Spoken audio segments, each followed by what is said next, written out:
ദൈവത്തെ ദർശിച്ചവരാണ് വിശുദ്ധർ.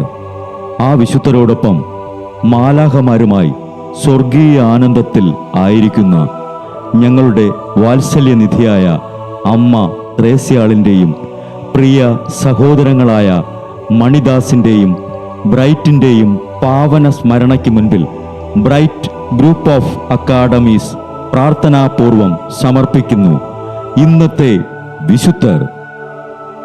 അവതരണം അനിൽ കുഴിഞ്ഞകാല. ആശയം മുത്തയ്യൻ ആൻഡ് സെലിൻ പ്രിയ.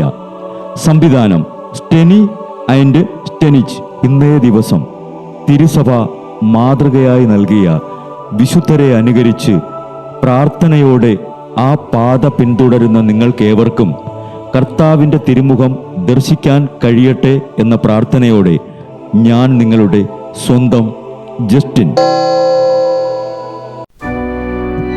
ഇന്ന് ജനുവരി 12 വിശുദ്ധ എൽറഡിൻ്റെ തിരുനാൾ. ഒരു കുലീന കുടുംബത്തിൽ ജനിച്ച എൽറഡ് സ്കോട്ട്ലൻഡിലെ ഭക്തരായ ഡേവിഡ് രാജാവിൻ്റെ സേവകനായിട്ടാണ് ജീവിതം ആരംഭിച്ചത്.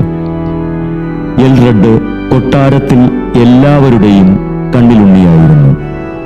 ഹൃദയ ശാന്തതയിൽ നിറഞ്ഞു നിന്നിരുന്ന എൽറഡിൻ്റെ കുറ്റം ഒരിക്കൽ രാജാവിൻ്റെ മുൻപിൽ വച്ച് വെളിപ്പെടുത്തി കൊടുത്തിട്ടും എൽറഡ് അയാൾക്ക് നന്ദി പറയുകയാണ് ചെയ്തത്.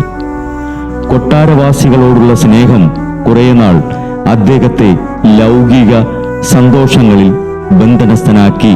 എങ്കിലും മരണത്തെക്കുറിച്ചുള്ള ചിന്ത ആ ബന്ധത്തെ വിച്ഛേദിച്ചു. യോർക്ക്ഷയറിലെ സിസ്റ്റേഴ്സ്യൻ ആശ്രമത്തിലേക്ക് അദ്ദേഹത്തെ ആനയിച്ചു. ദൈവസ്നേഹത്തിൻ്റെ തീഷ്ണതയിൽ ആശാനിഗ്രഹം അദ്ദേഹത്തിന് മധുരമായിരുന്നു. എൻ്റെ നല്ല ഈശോ, അങ്ങയുടെ സ്വരം എൻ്റെ ചെവികളിൽ പതിയട്ടെ. അങ്ങയെ എങ്ങനെ സ്നേഹിക്കാമെന്ന് എൻ്റെ ഹൃദയം പഠിപ്പിക്കട്ടെ. അങ്ങയെ സ്നേഹിക്കുന്നവർ അങ്ങയെ ഹൃദയം സ്വായത്തമാക്കുന്നു എന്ന ചിന്തയിൽ ആധ്യാത്മിക സ്നേഹമെന്ന ഗ്രന്ഥം രചിച്ചവൻ 1742 പ്രവേഴ്സ്ബിയൻ നവമായി സ്ഥാപിക്കപ്പെട്ട ആശ്രമത്തിൻ്റെ ആബട്ടായി എൽറഡ് നിയമിതനായി. അത്യന്തം വേദനയോടെ ആ സ്ഥാനത്തിരുന്നവൻ തുച്ഛമായ ഭക്ഷണവും കഠിനമായ അധ്വാനവും മൗനവുമായിരുന്ന ദിനചര്യ. കടുത്ത പലകയിലായിരുന്നു ശരശയ്യ. ആശ്രമത്തിൻ്റെ ഏകാന്തത വെടിയാൻ മടിച്ചും തപോ നിഷ്ഠയ്ക്ക് മുടക്കം വരുമെന്നറിഞ്ഞതിനാൽ പല പ്രാവശ്യം മെത്രാൻ സ്ഥാനം എൽറഡ് നിരസിച്ചു.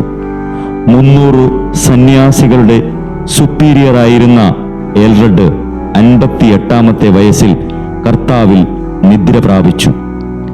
എല്ലാറ്റിലും ക്രിസ്തുവിൻ്റെ പീഡാനുഭവങ്ങളോട് നാം യോജിച്ചിരുന്നാൽ മാത്രമേ യഥാർത്ഥ ദൈവസ്നേഹം ലഭിക്കുകയുള്ളൂ എന്ന വിശുദ്ധ എൽറഡിൻ്റെ വാക്കുകൾ പോലെ നമുക്കും കുരിശിനെ മുറുകെ പിടിക്കാം.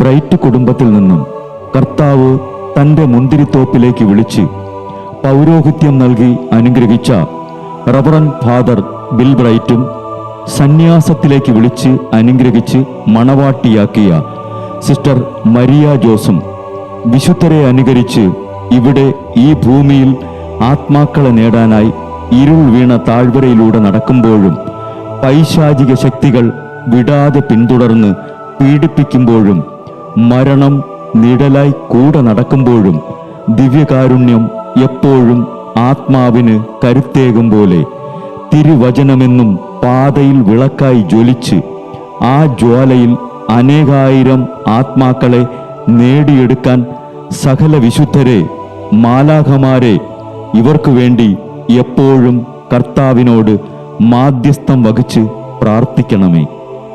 അനുദിന വിശുദ്ധർ നടന്ന വഴിയെ നടക്കുന്ന ഇവർക്ക് പിന്നാലെ കൽപ്പനകൾ പാലിച്ച് കരുത്തോടെ നടക്കുന്ന ഞങ്ങളും ഞങ്ങളുടെ പ്രിയപ്പെട്ടവർക്ക് അരികിലെത്തി നിത്യസൗഭാഗ്യം പങ്കിടാൻ അനുഗ്രഹമരുളണമെന്ന് കർത്താവെ അങ്ങയോട് ഞങ്ങൾ പ്രാർത്ഥിക്കുന്നു.